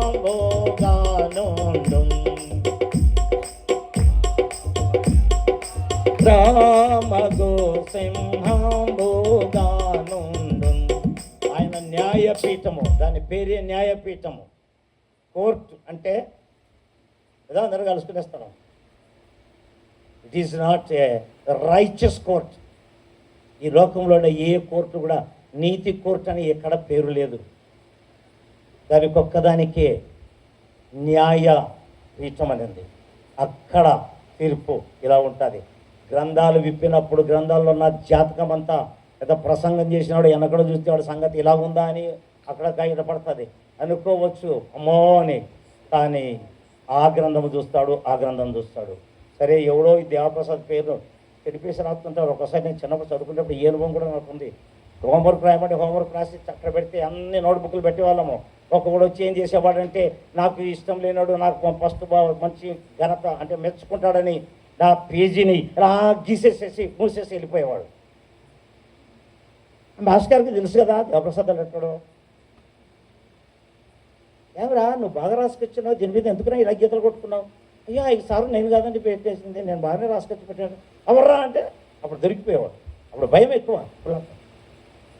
కాబట్టి అలాగా నా బుక్లో ఒకవేళ చెరిపోయచ్చు, కానీ ఆ గ్రంథంలో మాత్రము వేరొక గ్రంథం ఉంది. చూసావు, ఆయన దగ్గరే ఉంటుంది. గ్రంథాలు విప్పబడతాయి, వేరొక గ్రంథము విప్పబడుతుంది. దానికి దీనికి టాలీ చేసినప్పుడు ఆ గ్రంథంలో ఉన్నట్టే దేవుని జీవా గ్రంథము దేవుడు తెరచును. దేవుని జీవా గ్రంథము దేవుడు తెరచును. యౌవాని పేరం తోండదో వాడగ్నిలో పడును.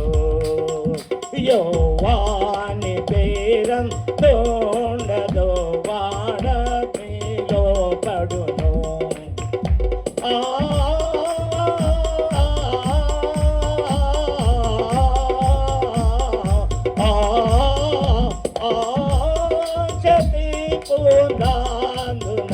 యేసు నిరాక్షకుడు మహాభయంకరమగు సింహముగానుండు. మహాభయంకరమగు సింహముగానుండు.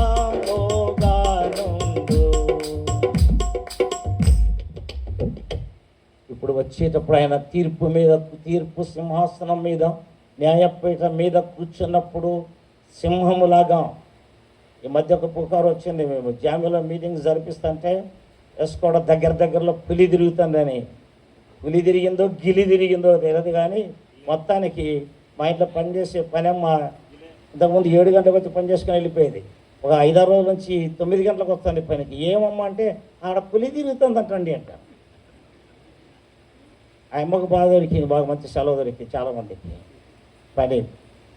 కాబట్టి పులి ఆ తిరుగుతుంది, అది తిరగలే చేయలే, అది ఎక్కడో చోట తిరిగింది, తిరగడం మాత్రం తిరిగింది, కానీ అది చేసుకోవడం దగ్గర రాలే.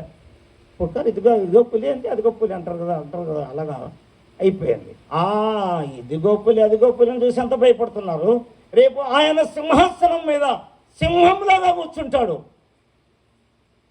డిసెంబర్ 25 కాదు, లాలి లాలి లాలమ్మ లాలే అని పాడడానికి. అప్పుడైతే పాడాం రక్షకుడు ఉదయించాడని. ఇప్పుడు అంత కుదరదు, కథలు కుదరవు. సింహాసనం ఎదుట నిలబడతావు, సింహంలాగా ఉంటాడు. నువ్వు ఆ తీర్పు తట్టుకోగలవా? ఆశామాషి కాదని చెప్పాను. భయంకరమైన తీర్పు అది. ఎవరిని విడిచిపెట్టదు, అందరినీ కూడా. అక్కడ చివరాక మనం చూసినట్టయితే ఆ 8:21 8వ చూసినట్లయితే చివరి మాట, అగ్ని గంధకములతో గుండె మండములు వేయబడతారు, అది రెండవ మరణం అని రాయబడింది. కాబట్టి దేవుని యొక్క ప్రేమను బిడ్డారా, దేవుడు మిమ్మల్ని ప్రేమించి ఈ కోడికను ఏర్పాటు చేశాడు. ఈ కోడిక ద్వారా కొంత మాటలు మనకు వినడానికి దేవుడు అవకాశం ఇచ్చాడు. దేవుని యొక్క ఉద్దేశం తెలుసుకున్నాం, మన పరిస్థితి తెలుసుకున్నాం. దేవుని ఉద్దేశం మనం అందరూ రక్షణ పొందాలని ఆయన కోరుకుంటున్నాడు. మనమేమో రక్షణ సంగతి దేవుడు ఈ లోకంలో ఉన్నప్పుడు బాగా జీవించుతాను, నా ఇష్టం వచ్చినంత తింటాను, నా ఇష్టం వచ్చినప్పుడు గుడికి వస్తాను, నా ఇష్టం వచ్చినప్పుడే నేను ఆరాధనకు వస్తాను, నా ఇష్టం వచ్చినట్టుగానే ఉంటానని మన ఇష్ట ప్రకారముగా ఈ లోకంలో ఉన్నంతకాలము, ఈ దేహంలో ఉన్నంతకాలం అలాగా అనుకొని మళ్ళా పరలోకంలో ఉండాలని అనుకుంటుంటాము. కాబట్టి ఈ న్యాయపు తీర్పు మనకుంది. ఆ న్యాయపు తీర్పు తప్పించుకోవాలంటే దేవుని ఇష్ట ప్రకారముగా రక్షణ పొంది, మారు మనస్సు పొంది, సత్యమును గురించి అనుభవ జ్ఞానములో కొనసాగాలి. అపోస్తల బోధ, సహవాసము, రక్షించుట, ప్రార్థన చేయుట ఎడతెగక ఉండాలా. ఎప్పుడు ఆగిపోవడానికి లేదు. నీ ప్రాణం ఆగిపోతేనే. బైబిల్ కాలేజీలో నేను ఒక మాట చెప్తుంటాను, ఈ అయ్యగారు ఇద్దరు మాట చెప్పరు కానీ నాకు ధైర్యం తక్కువ.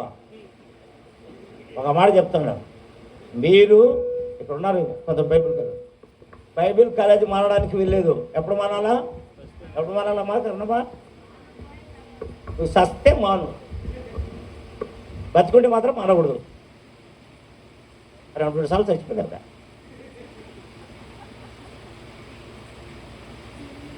దేవుని యొక్క ప్రేమ బిడ్డారా, ఈ లోకంలో ఎప్పుడు కూడా ఈ 4 మానకూడదు.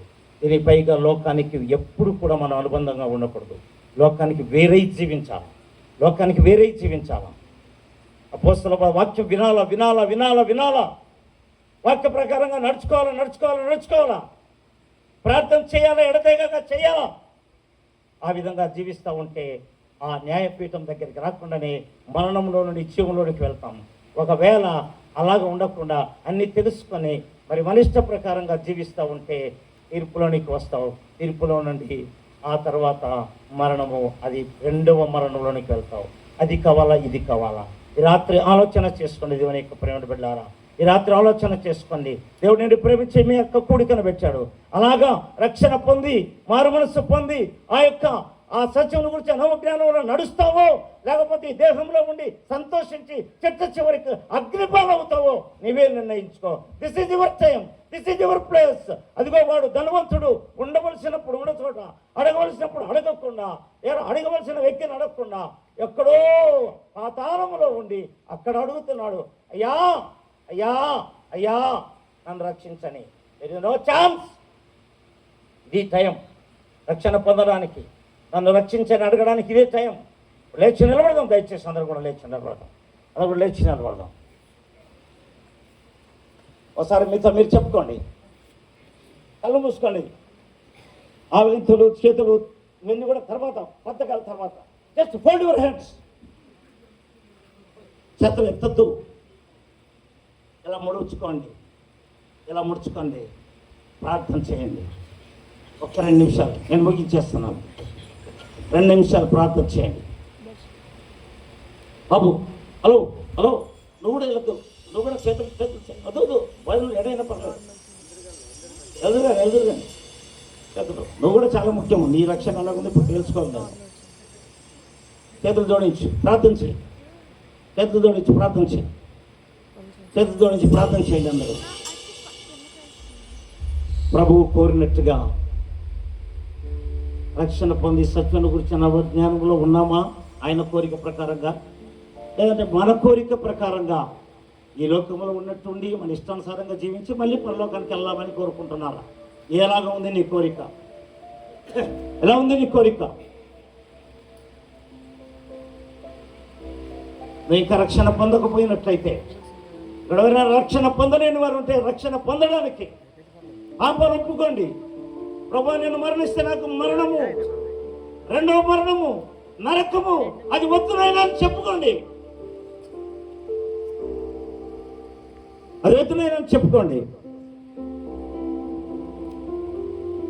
రక్షణ లేని వారు ఎవరైనా సరే, నువ్వు అనుకోవచ్చు నేను ఇంకా 10th క్లాస్ పాస్ అవ్వాలా, 9th క్లాస్ పాస్ అవ్వాలని.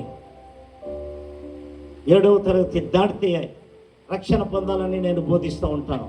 మా సంఘంలో అలాగే బాప్తిస్తాలు తీసుకుంటూ ఉంటారు, అలాగే రక్షణలోకి వస్తూ ఉంటారు. దేవుని ప్రేమని బిడ్డ, మీ బిడ్డలను మీరు ఆటంకపరచొద్దు. ఎవరైనా నా యొద్దకు వచ్చి వారిని ఆటంకపరిచినట్లయితే వారిని మెడకు తిరగటం కట్టబడి సముద్రంలో వేమిన వారిలాగా ఉంటారని చెప్తుంది వాక్యం.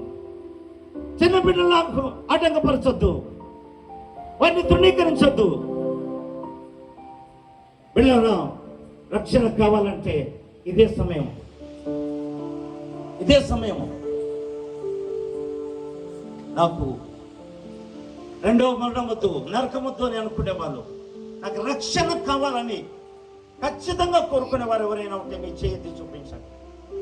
నాకు రక్షణ కావాలా, నేను నరకంలోనికి వెళ్ళను, ఇంతవరకు బాప్తిసం తీసుకోలేని వాళ్ళు ఎత్తండి చెయ్యి. బాప్తిసం ఉన్నొద్దు, కానీ బాప్తిసం లేకుండా ఇంకా నేను బాప్తిసం లేదు, నాకు బాప్తిసం కావాలా, నాకు నరకం వద్దు, నాకు పరలోకం కావాలనే వాళ్ళు మీ చేయి ఎత్తండి. అలాంటి వాళ్ళు మాత్రం మీ చేయి బాగా పైకి ఎత్తండి. ఇప్పటికే బాప్తిసం పొందిన వారు మాత్రం ఎత్తద్దు, మీ చేయి పైకి ఎత్తండి. మీ చేయి పైకెత్తిన వాళ్ళు ఇలా రండి, దయచేసి త్వరగా. చేయి పైకెత్తిన వాళ్ళు త్వరగా రండి, త్వరగా రండి, మీకోసం ప్రార్థన చేస్తాను. ఇంకా ఎవరైనా మారు మనసు పొందాలనుకుంటే, రక్షణ పొందాలనుకుంటే, ఈ రాత్రి ప్రభు నిన్ను ప్రేమిస్తున్నాడు, ఈ రాత్రి నిన్ను ప్రేమిస్తున్నాడు. ఇంకా ఎవరైనా సరే, ఇంకా అక్కడ ఎవరైనా చేయి రండి, మీకోసం ప్రార్థన చేస్తాను. దేవుడు నిన్ను కోరుకుంటున్నాడు, దేవుడు నిన్ను పిలుస్తున్నాడు. Praise the Lord, praise the Lord, praise the Lord.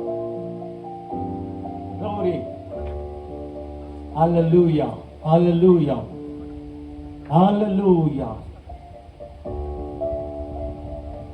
Praise the Lord. ఎన్నాళ్ళు ఈ పాపపు బ్రతుకు, ఎందాక ఈ శాపపు పరుగు, ఎన్నాళ్ళు ఈ పాపపు బ్రతుకు, ఎందాక ఈ శాపపు పరుగు, అంతము నరకమేగా, నీ అంతము మరణమేగా, అంతము మరణమేగా, నీ అంతము నరకమేగా.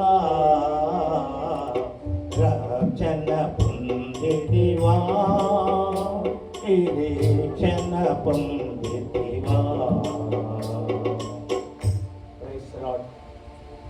ఎవరైనా మీకు ఆఖరి అవకాశం ఇస్తున్నాను, రక్షణ బిడ్డ కొరకు ప్రార్థన చేసి పంపిస్తాను. తర్వాత సిద్ధంగా ఉండండి. ఇందాక రక్షణ పొంది కూడా వాక్యములో నడవకుండా, సంఘానికి సరిగా రాకుండా, ప్రార్థనలకు రాకుండా, ప్రార్థనలు పెడచెవి పెడుతూ, దేవునికి ఇచ్చే విషయంలో దూరంగా ఉంటూ, దేవునికి సమయాన్ని ఇవ్వడం లేదు, దేవునికి ఇవ్వవలసినటువంటి నీ యొక్క కృతజ్ఞత కానుకలు కూడా ఆయనకి ఇవ్వడం లేదు. ఆ విషయంలో వెనక్కున్నావేమో, జారిపోయినవేమో. ఇప్పుడు నేను మారుతున్నాను, ఇక నుంచి నేను వెనకన ఉండను, సమయానికి ఆలయానికి వస్తాను, దేవునికి ఇవ్వవలసిన ప్రతి కానుక దేవునికి ఇస్తాను, దేవునికి ఇవ్వవలసిన సమయం ఇస్తాను అని నిర్ణయం తీసుకుంటే, నువ్వు నిజంగా తీసుకుంటే నీ చేయి పైకెత్తు. దేవుడు నిన్ను ఇప్పుడే దీవిస్తాడు, దేవుడు నిన్ను దీవిస్తాడు. వెనుకబడిన వారు రక్షణ పొంది కూడా వెనక్కబడిన వారు, నాకెందుకులే ఈ ఆలయము, ఎందుకులే సమయము అని కొన్ని దూరంగా ఉన్నారు. మీరు కూడా ఎత్తండి, చేయతిన వారు అలా ఉంచండి, సిగ్గుపడకూడదు. మీ చేయి దేవుడు చూస్తున్నాడు, మీ చేయిని దేవుడు పట్టుకుంటున్నాడు. ఎవరు కూడా సిగ్గుపడకండి. దేవునికి దూరముగా, సంఘానికి దూరంగా, దైవజనానికి దూరంగా తప్పించుకొని తిరుగుతున్నావేమో. రండి, మీరు ముందుకు రండి, మీకోసం ప్రార్థన చేస్తాను. మీరు ముందుకు రండి, ఒప్పుకోండి, ఇక నుంచి నేను ఇలా ఉండను.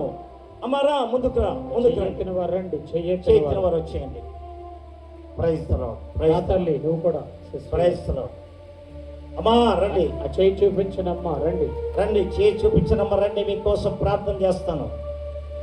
Praise the Lord, praise the Lord, praise the Lord, praise the Lord. Glory, hallelujah. మీరు ఇప్పటికే రక్షింపబడ్డారు, కానీ వెనకబడ్డారు. రక్షింపబడ్డారు కానీ వాక్యము లేదు మీకు. రక్షింపబడ్డారు కానీ ప్రార్థన సరిగా లేదు. రక్షింపబడ్డారు కానీ దేవునికి ఇవ్వవలసిన సమయాన్ని ఇవ్వడం లేదు, ఇవ్వవలసినటువంటి కానుకలు ఇవ్వడం లేదు. దేవునికి ఒప్పుకోండి. ఇప్పుడు మీరు ఇక్కడ నిలబడి ఇంకా ఎవరైనా సరే, ఇంకా ఎవరైనా ఆఖరి ఛాన్స్, ఇంకా ఎవరైనా ఉంటారండి. దేవుడు మిమ్మల్ని ప్రేమిస్తున్నాడు, దేవుడు మిమ్మల్ని దీవిస్తాడు. దేవుని దగ్గర తప్పు ఉంటే, ఇందాక మనం విన్నాం 12 సంవత్సరాలు ఉన్నటువంటి రోగం కలిగిన స్త్రీ ఆయన దగ్గరకు వచ్చి తనకు కలిగినదంతా చెప్పుకుంది.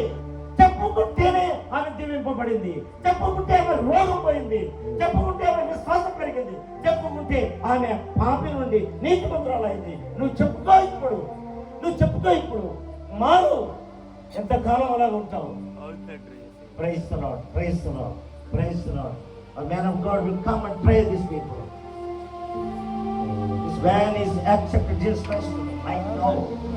For salvation, these remaining people is revived. Go down. Go down. కొంచెం ముందుకు పడి, కొంచెం ముందుకు పడాలి. Praise the Lord.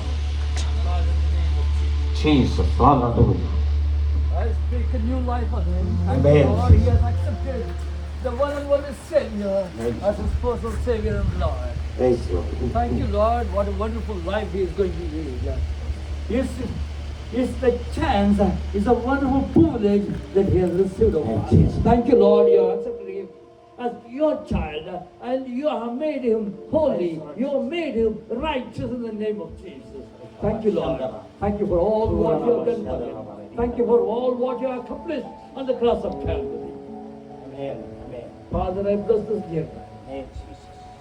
Satan, you have no more right on him. Amen, Jesus. He is the child of God. Amen. Right now, Right now, declaring. because he has accepted Jesus Yes. as his personal Savior and Lord. Amen. Satan, you have no more right in his life. Go to the name of Jesus. Get it, get it, get it. You take all your possessions. In Jesus' name. Amen, amen, amen. Oh, Father, thank you, thank you. Jesus. Glory, Name of hallelujah. Jesus. I speak in new life. In new life. బాప్తిసం తీసుకోవడానికి సహాయం చేయండి. In new anointing. మీరు ఒప్పుకోండి. New power. New power. New life. You are not going to be in same anymore. You are not going to be same anymore. Oh, I speak a new revival in your life. I speak a new revival in your life. Let that be a new revival. Oh,